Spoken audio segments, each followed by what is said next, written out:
Hi there, Isha here, and welcome to The Higher Life, where I take concepts that are considered esoteric, spiritual, and new age, and psychological actually, and unpack how the wisdom of these, the insight, can really empower your life. And we want to be empowering our lives at this time in history because there is this larger momentum that's unfolding towards what would be called an awakened humanity.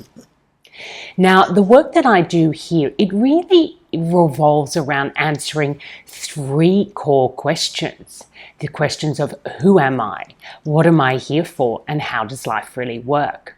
But this is a little bit of an illusion, the idea that this is a question that you would answer. And I think humanity has spent quite a bit of time actually going out in the world believing that we could answer this question in a very specific way. The question of who am I, what am I here for, and how does life really work? It really speaks, I think, to this underlying desire that we all have to live with some sort of purpose. And if we look out in the world, we can see that this desire is manifesting out. However, there is quite a bit of confusion about what these types of questions are really inviting in. Now, I'm going to borrow a term from Richard Rudd, who I just really love his work on the gene keys, which really was born out of earlier work on human design. And if you really are interested in digging a bit deeper into understanding who am I, what am I here for, and how does life really work, I think that those two modalities give you some really great insight.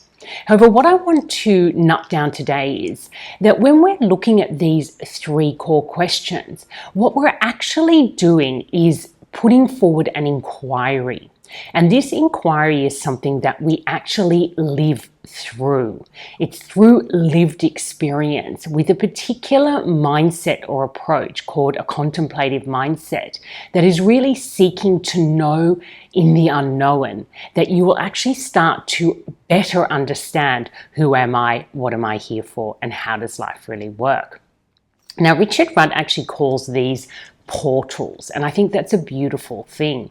These are not questions that you answer or problems that you solve or a formula that you can somehow decipher if you just stick with it for long enough. Each of these inquiries is in fact a portal into a completely different dimension in which our very own aliveness is experienced in a very different way. And that is why you can actually go about your everyday ordinary life without actually changing, fixing, solving, or improving any aspect of it or any aspect of who you think you are, and actually achieve a truly empowered state. And this is simply through this act of inquiry. Because what you'll come to understand when you step through these portals is who am I is actually an exploration or an adventure, and you have many layers of self. I nut it down to 3 layers of self when I'm working with people or through my education, because I think that speaks to the 3 levels of reality that we actually occupy. The physical reality in which we move about as an ego, the emotional, energetic reality in which we experience ourselves as creative, emotional, high potential beings. And then, of course, we have this universal spiritual reality, where we're part of something much greater. We are actually manifested out of a sort of intelligence that is very systemic and relational. And we have this essence, nature self or spiritual self. And it's such a beautiful analogy, I believe, to live your life through, because actually every single aspect of your life can make sense when you look at it through this lens of the 3 levels of reality. However, what you'll come to understand is the self is a very transformative concept. It is, in fact, a psychological concept. That is, who you think you are is purely psychological and based on often family and cultural conditioning. So there's these many layers of self. So as soon as you go into who am I, you have to let go of the idea that you're going to come up with some sort of concrete persona about who you are. And if you do, it means that you've got stuck at that level of ego or creative self, in which you are using your energy in a way to uphold a version of self that you think is valuable or will somehow ensure that you survive or thrive in the world. And of course, there's nothing wrong with that. It just means that you're stuck at a particular level of reality or experience, and you may not get to have that really joyful, empowered, enlightened feeling of really operating out of our spiritual nature. Now, what am I here for? The second inquiry. Wow, that takes you down some really interesting pathways. The pathways of archetypes, the idea that we're here as souls that are dissolving karma and reinforcing dharma, that we have a purpose, but we only actually have a purpose at that level of reality. So actually, we can choose to live out that soul journey here in this lifetime because it's interesting, because it participates in a larger unfolding in which we're coming to a more unified and evolved way of being, an awakened humanity. So you might want to play your part in that as a soul. And that's pretty much where I think I've spent a lot of my time in this lifetime. However, you don't need to stay at that level of soul. You can actually move or transcend beyond the idea that we're here for any particular function other than to fully express our inner nature outwards, to just be here in the world in a state of aliveness that is very conscious of itself. That is, it's not the naive aliveness of a child, of a baby, but it's this mature, refined, empowered, awake aliveness that just has a whole different vibrational energy to it. And I think that's at our heart or at our core what most of humanity is really seeking if they got very honest with themselves and were able to transcend those first two levels of reality, the very busy ego reality that has a whole constructed world that is supporting it to stay alive, the soul reality which has this agenda of healing past trauma and supporting our dharma as an enlightened species. And then, of course, we have this spiritual essence nature in which we just return back into a universal expression of beauty. And that's just a beautiful way to understand, what am I here for? And then this final thing, how does life really work? Well, I think, again, another powerful inquiry, a portal into what are the mysteries of our existence. And there are so many modalities and insights and research that all give us one part of that picture. But the journey that you're on is kind of integrating all of that into your daily experience of being alive. Because how does life really work? It's very obvious. There's no mystery, really. If you just look at nature, it will give you all the insight that you need. There's births, deaths, there's rebirths. Time operates in cycles in a conscious way, but however, we are actually time in movement. The human body is constantly transforming. It's physically changing. Our internal cellular structure is changing all the time. So of course, time is in fact a kind of transformative motion, and we are an expression of time as we move from being a baby through to being an elder and then dying and potentially being reborn again. So it's not rocket science. You don't need to really delve too far into the mysteries of life to understand how life really works. And we are very much out of alignment with that secular, natural way of being in the world. We've become very stuck in the ego reality, which is very much a psychological construct. And therefore, the way we live our lives is psychologically driven. It's mindset driven, mind over matter. We have so much unchallenged enthusiasm for the idea that the mind, if we just manage the mind, will somehow create a better reality for ourselves. But in fact, you need to move past the mental realm. You need to move past the emotional realm and the energetic, the creative realm to really return home into that pure power of the spiritual realm, the spiritual essence nature self. And what does that mean, really, practically in your everyday life? It means getting up every single day, radically accepting the limitations of your life and your physical body and the kind of social and cultural constructs that we live in right now, with always the intention to breathe in and create a little more space for transformation to happen.